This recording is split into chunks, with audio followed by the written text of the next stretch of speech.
Here are the 8 worst foods to eat if you're over 60 with high blood pressure. I spent hours going through published research and clinical nutrition guidelines to put this list together. Some of what you're about to hear will genuinely surprise you, and a few of them are foods often labeled as heart healthy. One of these even has an official FDA warning most people have never come across. So let's get right into it. And we're starting at the top, with the one most likely to catch you completely off guard. Number 1 is black licorice. I know, that sounds oddly specific, but stay with me. The FDA has issued an official warning about black licorice and high blood pressure, and the research backs that warning up completely. Black licorice contains a compound called glycyrrhizin. In plain terms, it tells your kidneys to hold on to sodium and flush out potassium. That combination drives blood pressure up fast. A 2012 report in BMJ Case Reports traced a patient's severe hypertension directly to regular black licorice consumption. The FDA warns that 2 ounces per day for 2 weeks can cause serious problems if you're over 40. After 60, your kidneys are already working harder just to stay in balance.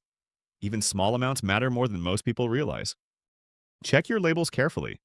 Licorice root extract hides in herbal teas, throat lozenges, and digestive supplements. If you spot it, skip it. Instead, reach for plain herbal teas like chamomile, ginger, or peppermint. Same comfort, zero risk. Did that one surprise you? Let me know in the comments. All right, that's number 1. But the next food is something you're probably eating every single day, and it's one of the biggest blind spots in senior nutrition. Number 2 is bread.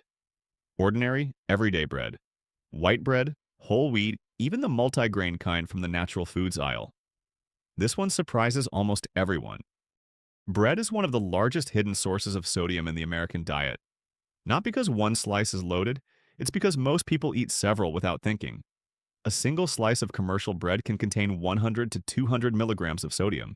Eat 2 sandwiches today, and you've already used more than a third of your daily limit before adding a single topping. For people with high blood pressure, the American Heart Association recommends no more than 1,500 milligrams of sodium per day. Bread quietly eats through that budget slice by slice. Look for bread with fewer than 140 milligrams per slice. Many low-sodium versions taste nearly identical. And some people do well switching to whole grain crackers with no added salt as a lighter option. Which brings us to number 3, and this one pairs with bread for a very specific reason. Number 3 is deli meat. Turkey, ham, salami, bologna. Processed meats are among the saltiest foods in most people's refrigerators. A 2-ounce serving, just 2 or 3 thin slices of deli turkey, can pack 400 to 600 milligrams of sodium. That's nearly half your daily limit in one small portion, and most people aren't measuring. There's another concern that matters a lot for senior health. Research published in the journal Hypertension has linked nitrates and nitrites, the preservatives in most processed meats, to impaired blood vessel function. Your arteries naturally lose flexibility after 60. These compounds add to that problem over time. The better choice is freshly cooked chicken or turkey you slice yourself. It's simple, affordable, and far lower in sodium. That one swap adds up fast. But it's not just what goes on your sandwich. What you're heating up for a quick dinner may be doing just as much damage. And the next one might be sitting in your pantry right now. Number 4 is canned soup. Warm, easy, and often thought of as a healthy option. But a single can of regular soup commonly contains 800 to 1,000 milligrams of sodium. Sometimes more. And most people don't eat just half a can. For anyone looking at foods to avoid if you have high blood pressure, this one belongs near the top of the list. It looks harmless. It isn't. The fix is easy. Look for labels that say low sodium or no salt added. Most taste nearly the same once you add your own herbs or a squeeze of lemon. One label check can make a real difference. Now, here's one that surprises almost everyone. Number 5 is pickled foods. Pickles, olives, sauerkraut, pickled beets. The pickling process needs a lot of salt. A single large dill pickle can contain nearly 800 milligrams of sodium. One pickle. Just 5 or 6 olives can add 200 to 400 milligrams depending on the brand. These are foods you grab without thinking. That casual snacking is exactly the problem. It's one of the most overlooked areas in senior nutrition. If you love a tangy crunch, try fresh cucumber slices with lemon juice and a pinch of herbs. You get a very similar experience with almost none of the sodium. We're still not done with hidden sodium. The next item lives in your freezer and markets itself as the healthy choice. Number 6 is frozen meals. Even the ones labeled healthy, lean, or light. Many contain 600 to over 1,000 milligrams of sodium per serving, and the serving sizes are often smaller than what most people actually eat. Here's something worth knowing. Reduced sodium just means less than the original version. It does not mean low. That's a marketing decision, not a nutrition fact. Always flip the package and check the numbers. Look for options with under 600 milligrams per serving. Better yet, batch cook simple meals on the weekend. Roasted vegetables, plain grains, and baked proteins. Fast, affordable, and far better for managing high blood pressure long term. Now, this next one surprises a lot of people over 60, especially those who've been told a glass of wine is good for the heart. Number 7 is alcohol. Even light to moderate drinking raises blood pressure, and that effect gets stronger with age. Research published in the journal Hypertension found that people who reduced their alcohol intake, even moderate drinkers, saw measurable drops in blood pressure. For adults over 60, there's an added concern. Alcohol interacts with many common blood pressure medications: beta blockers, diuretics, calcium channel blockers.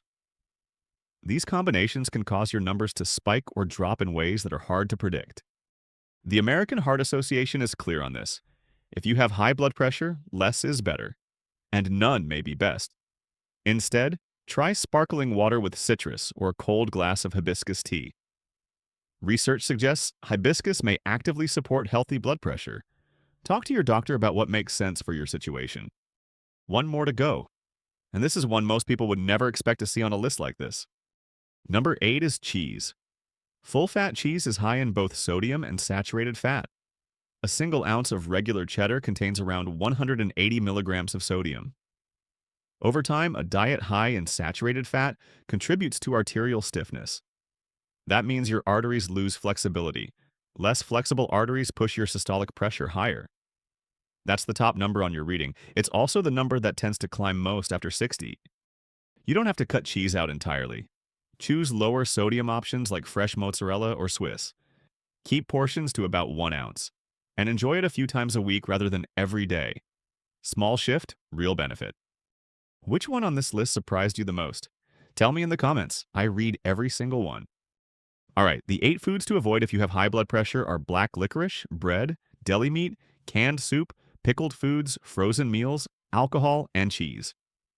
Every single one raises your numbers in ways most people never suspect. Hidden sodium, damaged blood vessels, medication interactions, arterial stiffness. These are documented risks backed by real research. But here's what matters most. Every one of them has a better option.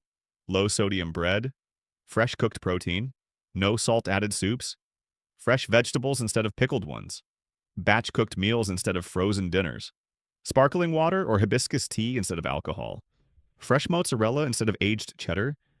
These aren't sacrifices, they're upgrades. Senior health doesn't have to be complicated. Start with one swap this week, then another. The research is clear that changes like these show up in your numbers. You have what you need now. Use it. If you want more research-backed senior nutrition tips like this one, make sure you're subscribed. There's a lot more coming.